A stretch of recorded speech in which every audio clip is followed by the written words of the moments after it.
আসসালামু আলাইকুম প্রিয় কলিজার প্রবাসী ভাইয়েরা, সবাই কেমন আছেন? আলহামদুলিল্লাহ, আমি অনেক অনেক ভালো আছি। কলিজার প্রবাসী আমার, কারণ প্রবাসীরা আমার কলিজা। আমার ইউটিউব চ্যানেল, ফেসবুক পেজ, দেশ এবং বিদেশ যে যেখান থেকে দেখছেন সকলকে অসংখ্য ধন্যবাদ জানাচ্ছি। ভিডিওর থাম্বনেল টাইটেলে আপনারা দেখেছেন যে মসজিদের ক্লিনারের কাজের বেতন কেমন, বা হারেসের কাজের বেতন কেমন, বা মসজিদে যারা কাজ করে বিশেষ করে হারেস কি, ক্লিনারের কাজের বেতন কেমন, সুযোগ সুবিধা কী, পুরো ভিডিও দেখবেন। 2-3 জন মানে 3 আরও বেশি হবে, আমার মনে হয় 10 থেকে 12 জন হারেসের সাথে আমার কথা হয়েছে, এবং সেখান থেকে আমি অনেক তথ্য পেয়েছি। পুরো ভিডিওর সাথে থাকবেন, আপনাদেরকে বলবো সেখানে সুযোগ সুবিধাটা কী। ভালো লাগলে লাইক দিয়ে যাবেন, ভালো যদি না লাগে তাহলে দেখতে থাকুন। দেখতে দেখতেই ভালো লাগা থেকে ভালোবাসা হয়ে যাবে। আর অবশ্যই চ্যানেলটি সাবস্ক্রাইব করে নেবেন। বন্ধুরা, অনেক বাইরাই আছেন মসজিদের ক্লিনারের কাজ আরব আমিরাতে আসতে চান, দুবাইতে আসতে চান। তো এখন কথা হলো, মসজিদের ক্লিনারের কাজের বেতন কেমন এবং ক্লিনারের কাজটা কী। অনেক রকমের কাজ আছে। একটা মসজিদে যদি বড় মসজিদ হয় সেখানে 2-3 জনে কাজ করে, ছোটো মসজিদে একজনই কাজ করে থাকে। এখন আপনাকে ক্লিনারে কী কাজ করতে হবে? আপনাকে ফজরের নামাজের সময় উঠতে হবে, ফজরের নামাজের আগে উঠতে হবে। ঘুম থেকে উঠেই যে আপনার টয়লেটগুলো থাকবে, যে বাথরুমগুলো থাকবে, যে অজুখানা থাকবে, সেগুলো পরিষ্কার করে ফেলতে হবে। হ্যাঁ, পানি মেরে সেটা পরিষ্কার করে ধুয়ে ফেলতে হবে, 1 নাম্বার কাজ প্রথম। তারপর আপনাকে মসজিদের কার্পেটগুলোতে প্রতি সপ্তাহ অন্তত 2 থেকে 3 দিন একটা মেশিন আছে, সেই মেশিনটা লাগাতে হবে। কেন? ওই যে কার্পেটের মধ্যে যে ময়লাগুলো যায়, সেই ময়লাগুলো আপনাকে তুলতে হবে। এটা প্রতিদিনের কাজ না, সেটা সপ্তাহ 2 থেকে 3 দিন করা হয়। এছাড়া আরেকটা কাজ আছে, সেটা হলো প্রতি 5 ওয়াক্ত নামাজের সময় মসজিদ খোলা এবং বন্ধ করা।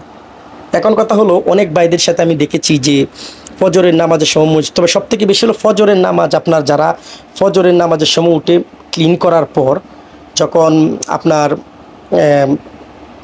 এই যে সাপ্তাহিক যে 3 দিন কাজ করতে হয় মসজিদের ঝাড়ু দেওয়ার বা মেশিন দিয়ে যে কার্পেট পরিষ্কার করা, সেটা করার পর নামাজের আগে মসজিদটা সে খুলে দেওয়ার পর নামাজ পড়ে, নামাজ যখন শেষ হয় তখন 10 থেকে 15 মিনিট আবার মসজিদটা সে খোলা রাখে। 15 থেকে 20 মিনিট পর বা আধা ঘন্টা পর, কোনো মসজিদ 15 মিনিট 20 মিনিট, কোনোটা আবার মসজিদের নামাজ শেষ হওয়ার সাথে সাথে, আবার কোনো মসজিদ আধা ঘন্টা পর মসজিদ বন্ধ করে দেয়। বন্ধ করে দেওয়ার পর আপনার কিন্তু আর কোনো কাজ নাই, আপনি শুয়ে যাবেন, ঘুমিয়ে যাবেন। ঘুম থেকে আপনাকে অবশ্যই জোহরের নামাজের আধা ঘন্টা আগে উঠতে হবে। আপনাকে উঠে সমস্ত মসজিদ খুলে দিতে হবে, লাইটগুলো জ্বালিয়ে দিতে হবে, এসিগুলো চালিয়ে দিতে হবে, সব কাজ কিন্তু আপনাকে করতে হবে। তারপর এখানে ক্লিনিংয়ের কিন্তু আর কোনো কাজ নাই। ক্লিনিংয়ের আপনি সকালে যে করছেন সেই ক্লিনিংয়ের কাজ একবারই। দ্বিতীয়বার আপনাকে আবার আপনি মসজিদটা আধা ঘন্টা পর আপনি বন্ধ করে দিবেন।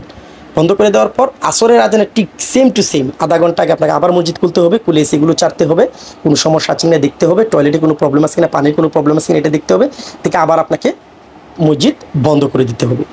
ঠিক আছে?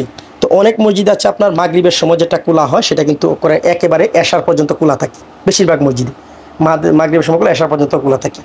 তো এইগুলা কাজ কিন্তু হারেসের কাজ করা হয়। হ্যাঁ, আর এখন হলো যে বেতন কেমন পাওয়া যায় এগুলো কাজের মধ্যে। দেখেন, আমি হারেসের সাথে কথা বলে দেখেছি যে 600 থেকে 1000 দেরহামের মতো স্যালারি পাওয়া যায়। 600 দেরহাম থেকে শুরু হয়, 1000 দেরহাম পর্যন্ত আপনি স্যালারি পাবেন। তো এখন অনেকেই বলবেন যে 600 দেরহাম দিয়ে কী করে চলে। একটা হারেস কিন্তু এই টাকা দিয়ে তারা চলতে পারে না, তাদের অনেক সুযোগ সুবিধা তারা কিন্তু নেয়। কেমন সুযোগ সুবিধা? অনেক হারেস ভাইয়েরা আপনার বকশিস পেয়ে থাকে, প্রচুর বকশিস পায় তারা, বিশেষ করে রমজানে অনেক বকশিস পেয়ে থাকে একজন ক্লিনার, মসজিদের ক্লিনার। আর দ্বিতীয়ত হলো, অনেক সময় অনেক যারা মসজিদে ক্লিনার আছে অনেক সময় অনেক দাওয়াত পায়, অনেক জায়গায় অনেক কাজ করে দেয়।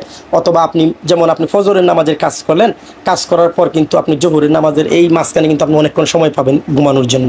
তো এই সময় অনেকেই ঘুমায়, ঘুম থেকে উঠে কিন্তু অনেকেই একটু আগে উঠে কিন্তু বিভিন্ন কাজ করে। কারো অনেক আরবির বাসার আপনার বাজার করে দেয়, অথবা অন্য একটা দোকানের কাজ করে, সেখান থেকে 100-150 দেরহাম নিয়ে আসে। অথবা অনেক হারেস আছে তারা নিজে গাড়ি কিনে নিয়েছে, ড্রাইভিং জানে, সে গাড়ি চালিয়ে কিছু টাকা ইনকাম করতেছে। আমার অভিজ্ঞতা না, অনেক হারেসের সাথে কথা বলে, অনেক ক্লিনারের সাথে কথা বলে কিন্তু আমার সেই কথাগুলো আপনাদের বলতেছি, এবং বাস্তব সেটাই অরিজিনাল কথা। হ্যাঁ, এগুলো ব্যবসা তারা ইনকাম করে। তো অনেকেই আবার আপনার যেমন অনেক দোকান আছে, পার্ট টাইম তারা চাকরি করে, অনেক হোটেলে পার্ট টাইম চাকরি করে। তো এগুলো যারা বেশি পরিশ্রম করতে পারে তারা করতে পারে।